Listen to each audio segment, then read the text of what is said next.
सालेकसा नगरपंचायतीचे मतदान पूर्ण झाल्याच्या नंतर सर्व मशीन उमेदवार आणि प्रतिनिधी यांच्या उपस्थितीमध्ये ऑन ऑफ आणि सील करून स्ट्रॉंग रूममध्ये नेण्यासाठी तहसील कार्यालयात नेण्यात आल्या। परंतु तहसील कार्यालयामध्ये सदर मशीन 17 प्रभागातील EVM मशीन सील तोडून पुन्हा ऑन करण्यात आल्याचा आरोप स्थानिक उमेदवारांनी केला। त्यामुळे एकच गोंधळ उडाला। कोणतीही पूर्वसूचना उमेदवाराला किंवा कोणत्याही प्रतिनिधीला सूचना देण्यात आली नाही। अशा प्रकारे EVM मशीनचे सील तोडून त्यांच्या छेडखानी तर करण्यात आली नाही असा संशय आता उमेदवारांनी व्यक्त केला आहे। त्यामुळे सालेकसा नगरपंचायतीमध्ये सध्या एकच गोंधळ निर्माण झाला आहे आणि अनेक नागरिकांनी यामध्ये भाजपचा तर हात नाही ना अशी शंका व्यक्त केली आहे। आणि असं असल्यास EVM मशीनची सील तोडली गेली असल्यास या ठिकाणी निवडणूक पुन्हा घेण्यात यावी अशी मागणी आता जोर धरू लागली आहे।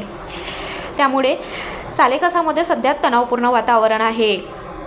याबाबत निवडणूक निर्णय अधिकारी गोंदिया मोनिका कांबळे यांनी सांगितलं की स्विच ऑन ऑफ आहे की नाही हे आम्ही कंट्रोल युनिट पाहिलं आणि त्याची व्हिडिओ रेकॉर्डिंग आहे अशी त्यांनी प्रतिक्रिया संबंधित व्यक्तींना दिली आहे। 2 तारखेला सालेकसा नगरपंचायतचे निवडणूक पार पडल्या। निवडणूक एकदम चांगल्या रीतीने आणि शांतपणे पार पडल्या।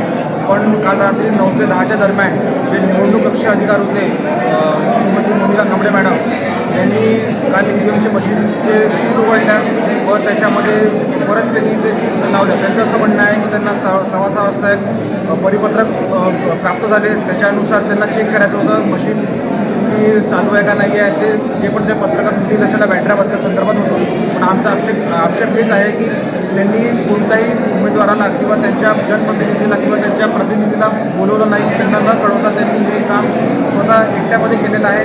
तर याचा आक्षेप आमचा त्यांच्यावरती आहे। आम्ही SDO मॅडमसोबत 5 तासापासून चर्चा करत आहे।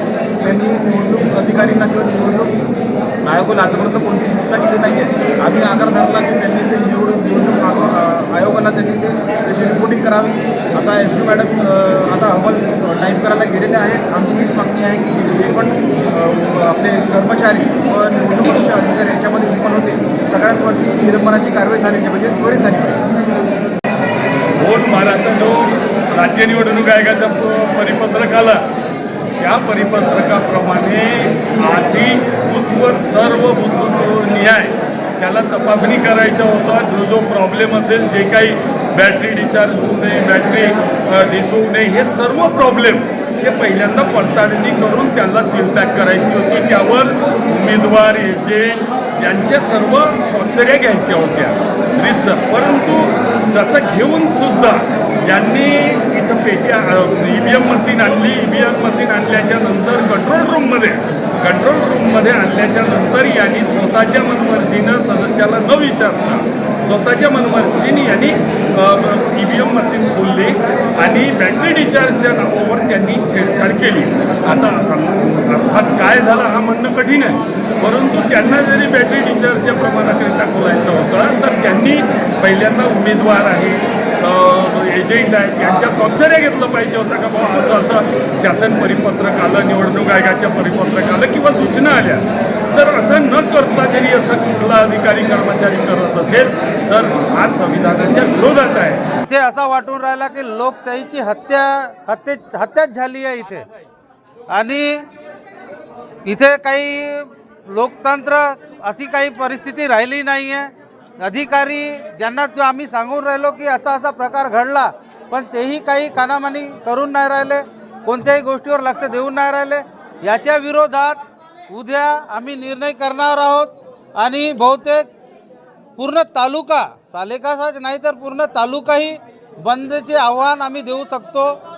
आजच्या घडीला कालच सालेकसा नगरपंचायतची निवडणूक संपली आणि सर्वात जास्त जागा नगराध्यक्षांच्या सह काँग्रेस पक्ष इथे जिंकून येणार आहे। या भीतीने शासन आणि हा प्रशासन हे दोन्ही संगनमताने यांनी आज इथे EVMची सगळे सील तोडली।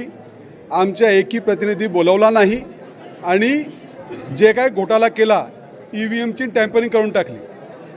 आणि जे कलेक्टरला आणि निवडणूक आयोगाला जे अहवाल पाठवला त्याच्यामध्ये चुकीचं नाव आमचे पक्षाचा टाकला की आम्ही तिथे उपस्थित होतो असा सांगून त्यांची दिशाभूल आणि आमच्यासोबत घोटाळा हे सरकार आणि इथले अधिकारी करून राहिले।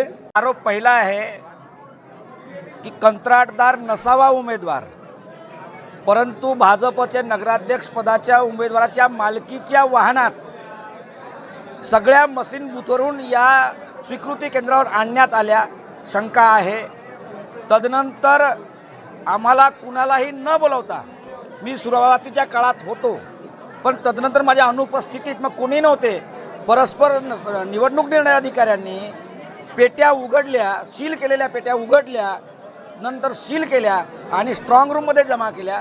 त्यामुळे ज्या पेट्या पंचासमक्ष सील झालेल्या होत्या त्यांना न बोलवता त्यांच्या अनुपस्थितीत आपल्याला मतपेटी उघडण्याचे अधिकार कुणी दिलेले आहे आणि हे अधिकार जर आपल्याला नसतील तर आपल्यावर कारवाई झाली पाहिजे. तिसरा भाग की या सगळ्या प्रकरणाच्या आंदोलनाची दखल घेत उपविभागीय अधिकारी देवरी या इथे पोहोचल्यानंतर यांनी जो कलेक्टरला अहवाल पाठवला आणि कलेक्टरांनी राज्य निवडणूक आयोगाला जो अहवाल पाठवला त्यात उल्लेख आहे की त्या पेट्या जेव्हा उघडण्यात आल्या तेव्हा बबलू कटरे हे उपस्थित होते. सरासर खोटं CCTV फुटेज तुम्ही दाखवा की त्या पेट्या उघडत असताना मी उपस्थित होतो का, मी नव्हतो, याचा FIR मी केलेला आहे. यांच्यावर निवडणूक अधिकारी आणि उपविभागीय अधिकारी यांच्यावर खटला दाखल करण्याची मागणी आम्ही म्हणजे तक्रार आम्ही केलेली आहे. आणि उद्या आम्ही रितसर तक्रार केल्यानंतर कारवाई होत नसेल तर याचं निवेदन तक्रार ही कलेक्टरच्या मार्फत माननीय राज्य निवडणूक आयोगाला आणि तदनंतर गरज पडली तर न्यायालयात आम्ही जाऊ. यासोबतच जनता सडकेवरील आंदोलन या संदर्भानं या ठिकाणी करेल. मी ॲडिशनल कलेक्टर आहे, मग मीच सांगतो कारण ही वस्तुस्थिती आजपासून जी सुरू झालेलं आहे त्याच्यामध्ये आम्ही राज्य निवडणूक आयोगाला अहवाल पाठवलेला आहे, त्याच्यानुसार कारवाई करत आहोत. त्याच्यामुळं जी कारवाई त्यांच्याकडनं होईल त्याच्यामुळं पुढची कारवाई करत आहोत. गाव माझा न्यूजकरिता राधाकिशन चुटे, गोंदिया.